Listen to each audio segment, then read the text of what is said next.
The evening my daughter tossed my house keys on my own kitchen counter like she owned a place, she told me I'd be getting up at 4:30 a.m. to make breakfast for her new husband. Harold likes his coffee strong and his eggs runny at 5 sharp, she said. You're up early anyway, Mom. It's not a big ask. 24 hours later, I did set an alarm for 4:15. But when they came downstairs expecting coffee and eggs, they didn't find their maid.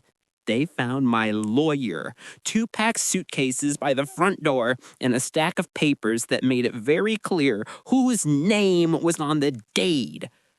I'm Evelyn, I'm 68, and if your kids ever act like they own your house, you need to hear this story. Before I tell you how I turned that 4:30 a.m. breakfast demand into the wake-up call of their lives, hit subscribe and tell me where you're watching from. And if you're over 60, especially my ladies, drop "not your maid" in the comments so I know you're out there with me. It was a Sunday afternoon in July, the kind of Florida heat that makes the air wobble over the pavement. I was on my screened-in porch on the Gulf Coast, iced key sweating on the table, watching herons argue with pelicans in the canal. Retirement has taught me to enjoy slow things, crosswords, thrift stores, and sunsets that take their time. Then a car door slammed hard enough to wake the iguanas. Through the screen, I saw my daughter Melissa stomp up the driveway in wedge sandals that were absolutely not made for Florida parking lots. Behind her came my 2 grandsons, Caleb and Noah, wrestling a suitcase that was bigger than both of them. And last in line, carrying the rest of the luggage and the garment bag, was a man I'd met exactly once on FaceTime. "Mom," Melissa called, not knocking, not texting, just swinging the front door open. "We're here." I set my tea down and walked into the foyer. "Well, if it isn't Mrs. Newlywed and her traveling circus." Melissa squealed and hugged me, the way people do when they want something. Her diamond ring flashed in my face. "Isn't it gorgeous? Harold did so good." Harold stepped inside, tall and pressed, with one of those gym bodies and an expensive haircut that says, "I spent more on my hair than you do on car insurance." "Mrs. Harris," he said, holding out a hand. "Great to finally meet you in person. I'm Harold." "Evelyn, please," I said, shaking his hand. "And you two," I added to the boys, "come here and hug your grandma before that suitcase explodes." They barreled into me, and I thought, this is worth everything, for about 3 seconds. Then Melissa dropped my key ring on the console table like she was clocking out of her shift. "What brings you all down? I thought you were off in Jamaica." "We were," she said, "but the resort was boring." Harold said, "Why pay for a hotel when Mom's beach house is just sitting there? So we decided to extend the honeymoon down here with the boys." "Just sitting there," Harold echoed, looking around. "Great spot." He said it the way men in his line of work talk about assets, not homes. "How long are you staying?" I asked, already bracing. "Just a few days," Harold said quickly. "A week," Melissa corrected. "Maybe 2. Depends how the boys like the peach. That's the beauty of being spontaneous, right, Mom? You always said that." I had, back when spontaneous meant stopping for ice cream after Little League, not moving 4 people into my house with no warning. "Of course," I said, because what else was I going to say right then? "Let me clear out the guest room.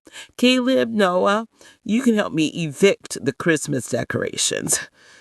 As we went upstairs, I noticed Harold moving slowly through the living room, taking in the floor-to-ceiling windows, the original hardwood, the framed photo of my late husband smiling in front of our first little starter house. He wasn't admiring the decorating. He was calculating. You should know something about how we got here. I married my high school sweetheart at 19, had Melissa at 21, and buried my husband at 58 after his heart decided it had graded enough papers for one lifetime. He'd been a teacher. I was the librarian at the same high school for 42 years. Our paychecks never impressed anybody, but we never missed a mortgage payment either. When he died, it was just me and Melissa. I worked extra shifts at the library, shelved books until my shoulders ached, and lived on casseroles and coupons so she could have what she needed. I co-signed her first car. I took out a Parent Plus loan so she could start nursing school. When she got pregnant and that boyfriend disappeared, I turned my Saturdays in the grandma daycare so she could work double shifts. All of the big decisions in my life went like this. Mom, can you... Yes, sweetheart. Every yes felt right at the time. What nobody tells you is that if you say yes long enough, people stop realizing it's a choice. They start assuming it's your job. That first night, I made a big pot of chicken and rice. Cheap, filling, and guaranteed to make my kitchen smell better than my nerves felt. The boys inhaled it. Melissa poured herself a glass of my good Chardonnay without asking. Harold complimented the seasoning like he was reviewing a restaurant. "This is fantastic," he said. "Do you cook like this every night?" "I cook like this when I feel like it," I said.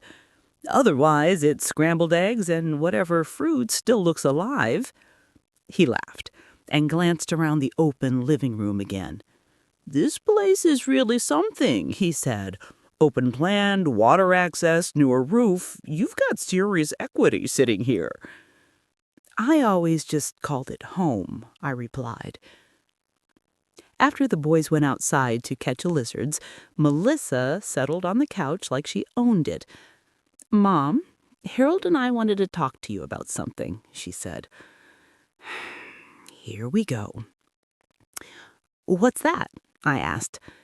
She exchanged a look with him that I didn't miss. "We're worried about your living situation. You out here by yourself. Hurricanes? Scammers? What if you fell? What if something happened and nobody found you for days?" "Debbie next door can see me through my kitchen window when she waters her begonias," I said. "If I fall, she'll text before the paramedics." Harold leaned forward, elbows on his knees, slipping into what I would later recognize as his client faith. "We've just been thinking long term. You're at a certain stage of life." Certain stage of life. I'm pretty sure my eyebrows touched my hairline. "You've got, what, 400, maybe 500,000 in this property? You could sell, move into a smaller condo closer to us. Invest the difference. You'd have more cash flow and less responsibility. We know people who specialize in helping seniors do exactly that." "Seniors? You mean people my age?"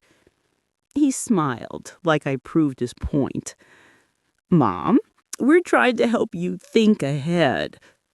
"I've been thinking ahead since before you were born," I said. "That's why this house is paid off." She blinked. "You paid it off?" 5 years ago. And I plan to live in it until they carry me out. Or I decide to move because I want to." Harold laughed lightly, but his jaw tightened. "Just something to consider," he said. "No pressure. In the meantime, we're happy to help out while we're here. Repairs, groceries, cooking." I looked at the half-empty bottle of wine and the still full sink. "So far," I said, "the only thing you've helped is my water bill." They both pretended not to hear that. 2 nights later, the real insult arrived. It was a sticky Tuesday evening. I had spaghetti simmering on the stove, the boys' favorite, and my AARP magazine pile was still occupying one end of the dining table.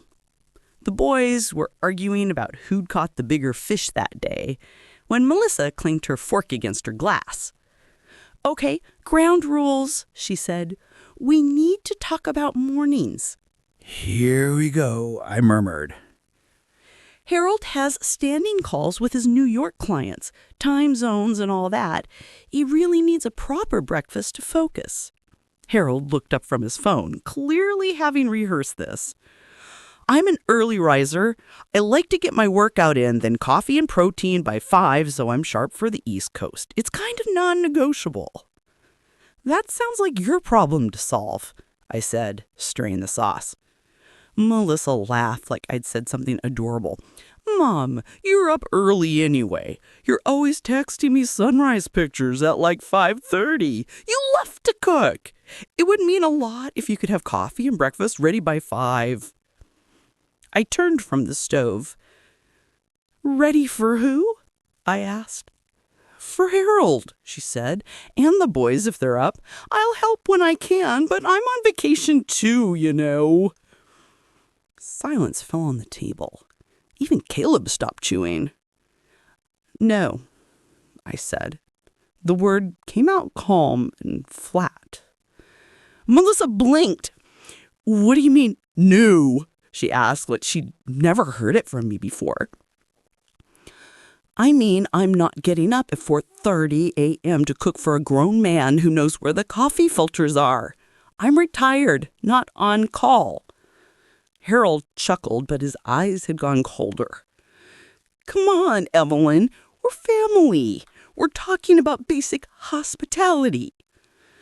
Hospitality is fresh towels and not poisoning the in-laws, not a 4:30 a.m. shift at Waffle House. Melissa's smile vanished. Why are you being so dramatic? She snapped. We drove all this way. We're trying to help you with this house, and you can't even make some eggs. The spaghetti sauce started to bubble over. I turned the burner down and took a breath. Melissa, I have spent 40 years getting up early for other people. For your father, for you, for my students. I am done setting my alarm for anyone but me. She grabbed my keyring off the counter and slammed it back down. Fine. Don't do it. We'll figure it out ourselves. Just don't complain when you're old and alone, and nobody wants to visit because you're impossible. She stalked off for the guest room. Harold gave me a tight, apologetic smile that didn't reach his eyes and followed. I finished cooking, fed the boys, and tried not to cry into my sauce. That night, after everyone went to bed, I lay awake listening to the air conditioner hum and the canal frog sing, and every nasty little voice in my head take turns. You're being selfish. You should be grateful they want to be here. Good mothers don't say no. But under all that, another voice had finally gotten loud enough to be heard. If you don't say no now, no, never stop asking. At midnight, I got up, grabbed my reading glasses, and opened my old laptop. It was time to stop feeling guilty and start getting informed. One thing younger people forget. We are the generation that learned computers twice. Once at work, and once when everything went online again. I opened my browser and typed Harold's full name into the search bar. Within minutes, I add his LinkedIn, his company website, and his smiling face on something called a financial wellness podcast. Then I clicked on a site I had heard about from the AARP magazine pile on my table, BrokerCheck. I typed his name in there. The smile on my face got very small. 3 customer disputes in 6 years. A state securities fine for unsuitable annuity recommendations to senior clients. 1 voluntary termination from a firm that itself had been cited by regulators. I clicked through to the public complaint records. The phrases blurred together, pressured my elderly mother, moved my funds into something I didn't understand, couldn't get a straight answer. My stomach turned. Out of curiosity and fear, I searched my own address plus the county property appraiser site. There it was, my little 2-bedroom waterfront house, original purchase price, and current tax valuation staring back at me. Paid in full. Market value higher than I had dared to guess. No wonder Harold's eyes had lit up. I opened my email and started a new message. Subject: time to do that paperwork. To Linda Benton. You know how you've been after me for 2 years to update my will and put the house in a trust? My daughter just arrived from Georgia with a new husband that sells annuities to old ladies and wants me to sell my house. He also thinks I'll be getting up at 4:30 to make his breakfast. Can you come by in the morning? I'll make coffee. You bring the paperwork. E. Linda is not just my lawyer. She's been Aunt Linda to Melissa since kindergarten. We met when she was a paralegal and I was running the library's after-school homework club. Her husband died a year before mine. She put herself through law school at 50 and built a practice around elder law because she was sick of watching seniors get steamrolled. My phone buzzed a few minutes later. On my way at 4:45. Documents are half done already. Don't cook for anyone. L. I smiled for the first time that day. At 1:13 a.m., I closed the laptop, set my own alarm for 4 a.m., and went back to bed. My alarm went off at 4. I shuffled into the kitchen, turned on the coffee maker, and mixed up banana bread batter while the house was still quiet. If I was going to war, I might as well have carbs. At 4:30, I pulled the bread from the oven. The house filling with that warm banana, cinnamon smell that makes people think you love them unconditionally. At 4:40, headlights swept across my front window. Linda came in like a woman on a mission. Gray streaks in her dark hair, wearing jeans and blazer, and carrying an overstuffed leather briefcase. You look like someone just peed in your Cheerios, she said, hanging her keys on the hook she'd been using for 20 years. They threw my house keys on my counter and ordered breakfast, so yes. She kissed my cheek, poured herself coffee, and spread a stack of folders across the dining table. We've been talking about this for how long, she said. 3 years? At least, I admitted. We're doing it now, before they'd finished their first free vacation. We went through everything. My old will from before my husband died. The life insurance payout that had mostly gone into the house. My Social Security and tiny teacher's pension. The little Roth IRA I'd forgotten about. Linda had come prepared. I drafted a living trust last month in case I could ever talk you into this, she said, sliding a document over. All it needs is signatures and a notary later today. The house goes in here. You stay the trustee as long as you're competent. If anybody tries to haul you into court and declare you incompetent without your consent, guess what happens? What? I asked. Said person gets removed as beneficiary completely, and the house goes to charity or the grandkids instead. I whistled. I said, "You're mean." She replied, "I'm effective. There is a difference." We updated my will to match the trust. Melissa would still inherit some investments and a small life insurance policy when I died.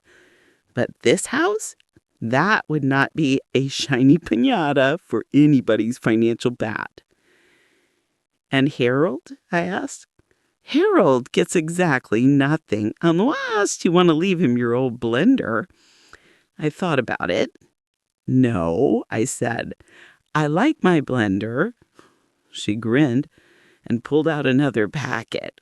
Now, she said, let's talk about guests. This, Linda said, handing me a 3-page document, is your new favorite thing in the world. I read the heading, Evelyn Harris Guest Agreement. I started to laugh. You didn't, I said. Oh, I very much did, she answered. The agreement spelled everything out in plain language. Maximum stay, 7 consecutive days, unless otherwise agreed in writing. Weekly contribution to groceries and utilities. Each adult responsible for their own cooking, dishes, laundry. Respect for quiet hours and my bedroom door. Absolutely no discussing, suggesting, or arranging financial decisions about my property or assets without my invitation. And the last line is my favorite, Linda said. At the bottom, in bold, it said, "The homeowner is not a maid, cook, chauffeur, babysitter, or bank. She is a person. Treat her accordingly or find other accommodations." I laughed so hard I wheezed. "I can't give them this," I said. "They'll call me crazy." "They already think you're difficult," she shrugged. "Might as well make it official." We were still chuckling when my microwave clock flipped to 4:50. "Time for the petty part," I said. I padded down the hall to the guest room. Harold's phone was on the nightstand, screen faintly glowing. His alarm was set for 4:30. I picked it up, turned the volume all the way up, and nudged the alarm back to 4:15. Then I found Melissa's phone charging on the floor, set hers for 4:16, and tiptoed back to the kitchen. Linda shook her head. "You're enjoying this a little too much," she said. "If I'm going to get called impossible, I might as well have fun," I replied. At 4:15, Harold's phone blared some obnoxious pop song down the hallway. He groaned. At 4:16, Melissa's phone started chiming. "What the? Why is it so early?" she mumbled. 2 groggy adults stumbled into my kitchen a few minutes later, expecting a cheerful grandmother in an apron. Instead, they found me and Linda sitting at the dining room table, dressed, caffeinated, and facing them like a board of directors. 2 large suitcases sat upright by the front door. "Morning," I said mildly. "Coffee's fresh. Have a seat." Harold blinked at Linda. What's going on?" he asked. Melissa rubbed her eyes. "Is everything okay? Why is Aunt Linda here at whatever time this is?" "Because you wanted to get an early start," I said, "and because we need to talk about this house." Linda smiled politely. "Good morning," she said. "I'm here as Evelyn's attorney and as your Aunt Linda. I'm wearing both hats." Harold laughed nervously. "Did somebody die?" "No," I said, "but someone almost killed my alarm clock yesterday." Linda slid the guest agreement across the table. "This is a simple house rule document Evelyn and I put together. If you'd like to continue your visit, we'll need you to read and sign." Melissa frowned. "You made a contract for us? We're family." "Exactly, which is why we're doing this before anyone says something they can't unsay." Harold picked it up, flipped through, and smirked. "This is a little much, don't you think? Not a maid, cook, chauffeur, or bank? Come on." I couldn't fit doormat on the line, ran out of space. Melissa scanned, her lips moving as she read. 7 days max? We drove all this way. What if we want to stay longer? Then we talk about it like adults. We don't just show up with luggage and act shocked that my life doesn't rearrange itself around you. And this part, Harold tapped the page. Guests will not make financial suggestions or decisions regarding the property or homeowner's assets unless invited. What does that even mean? It means you don't get to tell me to sell my house 2 minutes after you see the canal view. And you definitely don't bring up maximizing my real estate potential before dessert. Harold's smile got tight. We were offering professional advice. It's what I do. About that, Linda said, reaching into her briefcase. I did a little professional research of my own. She pulled out a printed page with a familiar headshot on it. Do you recognize this? She asked, sliding into him. Harold's color faded a shade. That's broker check, he said slowly. Those complaints were all resolved. They're ancient history. For the record, Linda said, keeping her tone light, they're from the last 6 years, and the state of Georgia Securities Division doesn't consider them ancient history. They have an open investigation into your former firm's sales to seniors. Melissa's head snapped toward him. What investigation? She demanded. It's nothing. Every advisor has a few cranky clients. Regulators overreact all the time. This is exactly the kind of thing we didn't want to upset your mom with. I took a sip of coffee. You were happy enough to upset me with talk of selling my house. Linda leaned back. Harold, I'm sure you're very good at what you do, but Evelyn is not going to be added to your list of cranky senior clients. That's why we finally done what I've been telling her to do for years. She pulled out another folder. This, she said, is Evelyn's new living trust and will. Melissa's eyes went wide. You changed your will? She asked. I updated it with my lawyer, which is something adults my age do. Linda summarized, professional but gentle. Evelyn has transferred this property into a trust in her name. No one, including you two, can sell, mortgage, or otherwise meddle with it without her consent. If anyone tries to obtain guardianship or a power of attorney without her approval, they're automatically removed as beneficiaries. Silence sucked all the air out of the room. Melissa looked hurt. Harold looked furious. You really think we'd do that to you? Melissa whispered.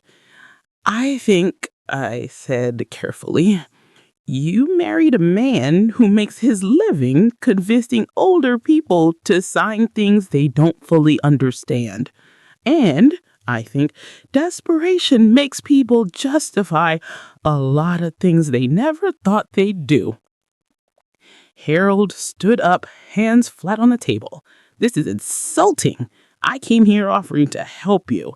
This place is a lot for someone your age to manage. I managed my Medicare paperwork. I think I can handle a lawn guy and a roof inspection. Melissa pushed her chair back. So that's it, she said. You update your will, shove a contract in our faces, and treat Harold like a criminal? Melissa, Linda said softly, no one said criminal, but you deserve to know what you're getting into. She pulled out another sheet. Harold currently has 3 credit cards in collections, 1 repossessed car loan, and a business line of credit that's 90 days past due, she said. His firm is registered at a UPS store, and 2 months ago, he did a public search on your mother's address and property value from his work computer. Melissa stared at him, face going white. Is that true? She asked. It's taken completely out of context, he said. I was looking at options. We talked about helping your mom downsize. It's financial planning. Is that what you call what you did to those other seniors? Linda asked mildly. Because the state attorney general calls it unsuitable recommendations and undisclosed conflicts of interest. I watched the realization dawn on my daughter's face. This wasn't just about me. He'd been planning to use her too. How long have you been looking at my mother's house as an option? She asked quietly. Harold's mouth opened and closed. I love you. We're a team. Everything I do is for our future. Do you really think I'd come after your mom without you? That's not the comforting answer you think it is, I said. Linda stacked the papers. Here's the reality. Harold's financial situation is unstable. Regulators are already looking at his business practices. Your mother's home is a very attractive asset to someone in his position. So yes, Evelyn needed to protect herself, and frankly, so do you. Melissa sank back into her chair, hands shaking. I thought you were successful, she said to Harold. You told me you were building something, that the complaints were just jealous clients. They are, he said. This is all blown out of proportion. I looked at my daughter. Sweetheart, I said, he didn't choose you because you're smart and funny and beautiful, though you are all those things. He chose you because you're those things, and your mother owns waterfront property alone. She flinched like I'd slapped her. Harold turned that anger on me. You have no idea who you're talking to, he said. I can sue you for defamation. Linda smiled thinly. Please do. I love discovery. I pushed the guest agreement back towards them. Here's how this is going to go, I said. Option 1. You sign this, agree to the 7-day timeline, contribute to groceries, clean up after yourselves, and stop talking about my house like it's a line item in your portfolio. We spend a week together as mother, daughter, stepdad, and grandsons, and maybe we salvage something. Harold folded his arms. And option 2, he asked. Option 2, I said, is that you don't sign. Linda will happily drive you to the Holiday Inn off the highway. Check-in is any time after 3. Check-out here is noon. Melissa's eyes filled with tears. Mom, you're really kicking us out? She asked. I'm giving you a choice, I said. The same one you tried to take away from me. She looked at Harold. He stared back, anger simmering. We don't have to stand for this, he said. Come on, we'll get a hotel. Your mom can rot in her little house surrounded by her paperwork. He stormed down the hall to the guest room and started throwing things into suitcases. Melissa stayed seated, staring at the guest agreement. Linda stood. I'll go help him find the front door, she murmured, giving my shoulder a squeeze as she passed. That left me and my daughter in the quiet kitchen, the banana bread smell still hanging between us. Do you really hate him that much? She whispered. I don't hate him. I don't know him. I hate what he represents. One more man who sees me as a walking checkbook with arthritis. She gave a sad little laugh through her tears. Only you would put it like that, she said. You can stay. You and the boys. Harold can come back when he's ready to respect my boundaries. Or not at all. That's your choice. She shook her head. I can't do that, she said. We just got married. I know that. I remember that kind of loyalty. I also remember it's possible to love someone and still recognize when they're dangerous. Harold appeared in the doorway with the suitcases. We're leaving, Melissa. She stood up, wiped her eyes, and looked between us. I need time, she said to me, to figure out if you're right or if I've just married my father with better hair. She followed Harold out. I walked him to the driveway, helped the boys buckle into the back seat and kiss their foreheads. Grandma loves you, I told them. This is grown-up stuff. It's not your fault. Melissa hugged me fast and tight. I'm mad at you and grateful. I don't know what to do with that. That's okay, I said. You don't have to know today. They drove away. The house felt quiet in a way that was both lonely and peaceful. I went back inside, poured myself a fresh cup of coffee, and sat at my own table at a civilized hour with no one demanding anything from me. For the first time in a long time, I felt safe. I thought that was the end of it. I was wrong. The following Friday, I went to line dancing at the community center. There's nothing funnier than a room full of women in their 60s trying to remember the steps to Copperhead Road. During the break, my friend Joanne asked why it missed bingo the week before. Family drama, I said. My daughter tried to turn me into their live-in maid. We had a discussion. 10 minutes later, I was surrounded by a circle of women holding styrofoam cups of bad coffee, all with their own stories. My son moved in for a couple weeks after his divorce. 8 months later, he was still there between jobs, and I was doing his laundry. My daughter's boyfriend keeps joking that my house will solve all their problems once I don't need it anymore, another said. My niece put me on her checking account to help with online banking, a third whispered. I didn't realize she was helping herself to my Social Security. I told them about the guest agreement. You mean like in writing? Betty asked, eyes wide. In writing, I said. Linda printed it. She made me sign one too. Rules go both ways. Can we get a copy? Joanne asked. Make that 12 copies, another woman said. So I called Linda. By the next week, the community center bulletin board had a stack of sample guest agreements next to the flyers for Tai Chi and Medicare counseling. We thought maybe a dozen people would take them. They were gone in 2 days. The director asked Linda if she'd come give a talk about protecting yourself without alienating your family. She did. The room was packed.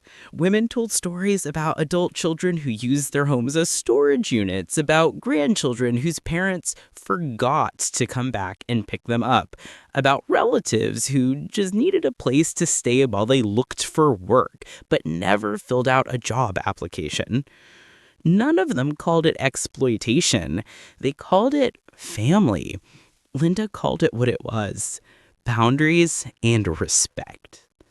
The local paper caught wind and did a human interest story. Florida grandma's house rules go viral at senior center. They blurred my last name but used my first, and a picture of me holding the guest agreement like a proud fishing trophy. My phone rang for days. Evelyn, my grandson came home from college and tried to move back in with a duffel bag and a girlfriend. I handed him your paper and said, sign it or find a dorm. You're my hero. That's what I realized. My little 4:15 a.m. showdown was bigger than my kitchen. It was something a lot of women my age had never been given permission to do. Say no without apologizing. 3 months went by before I saw Melissa again. She called first. That alone was progress. Can I bring the boys down for the weekend? She asked. Just us. Harold's working out of town. There was a story under that sentence, but I didn't dig. Yes, I said. I'd like that. I paused. But we're signing the guest agreement this time. Everybody lives by the same rules, even people I gave birth to. She laughed, a little shaky. Aunt Linda already emailed it to me, she said. I put it on my fridge. Not your maid, and all that.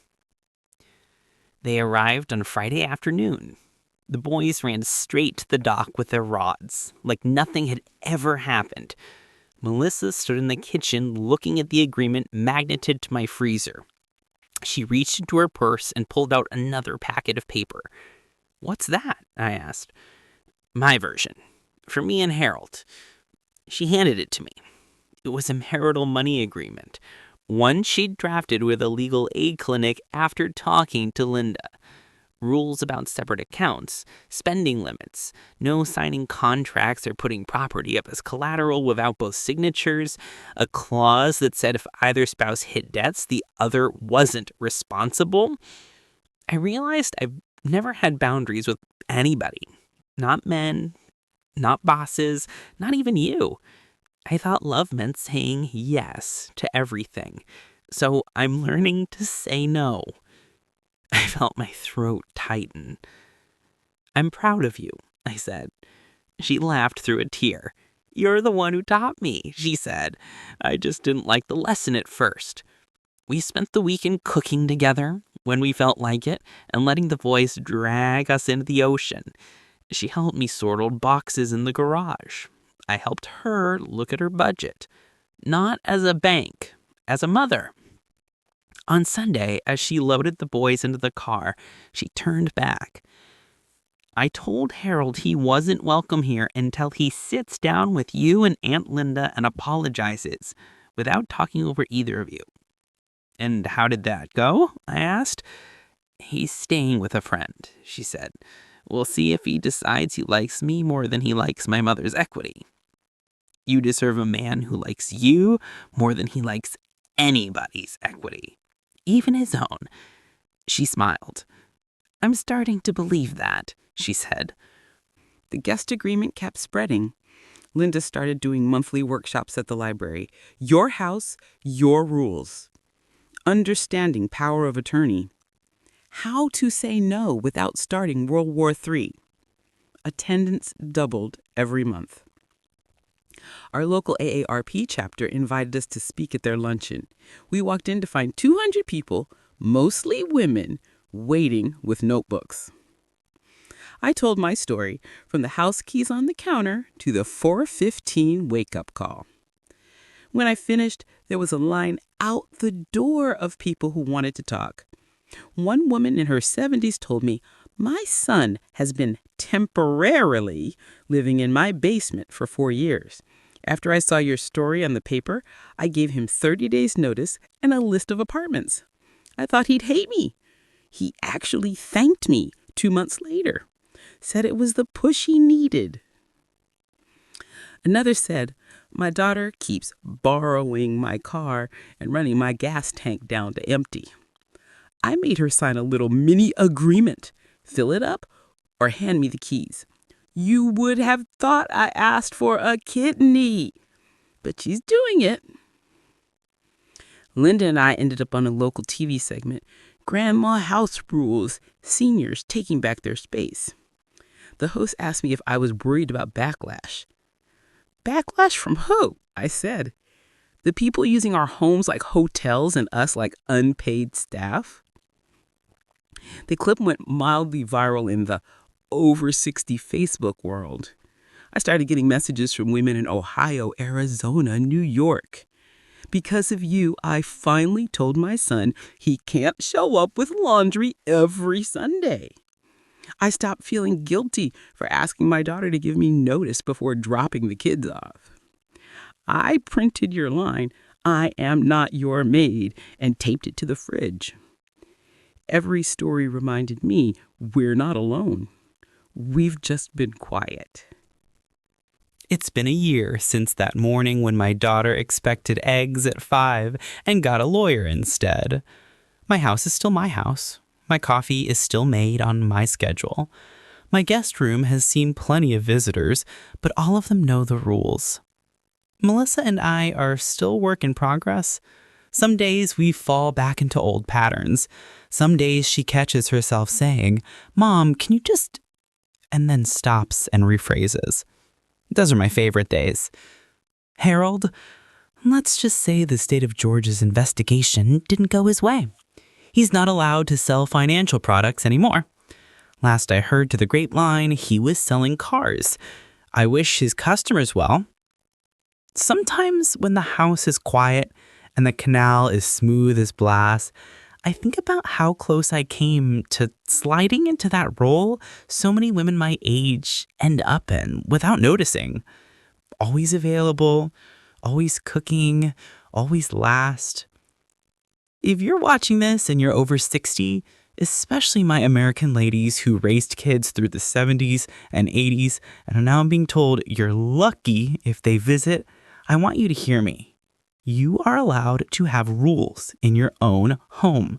You are allowed to say, "No, that doesn't work for me." You are allowed to sleep past 4 in the morning. Being a mother does not make you a maid. Being a grandmother does not make you a free daycare. owning a house does not make you public housing. So if someone half your age tosses your keys on your counter and tells you what time you'll be waking up to cook for them, remember this. You bought that stove. You paid that electric bill. You survived decades of early mornings already. You get to decide how many more you're willing to give away. If this story hit a little too close to home, you are not alone. Tell me in the comments where you're watching from. And if you're over 60, drop "not your maid" so we can find each other. And if you've lived anything like this, kids, in-laws, or anyone else treating your home like a hotel, share your story. You never know who you'll give courage to. I'm Evelyn. I'm 68. I own my house. I own my mornings. And I am not your mate.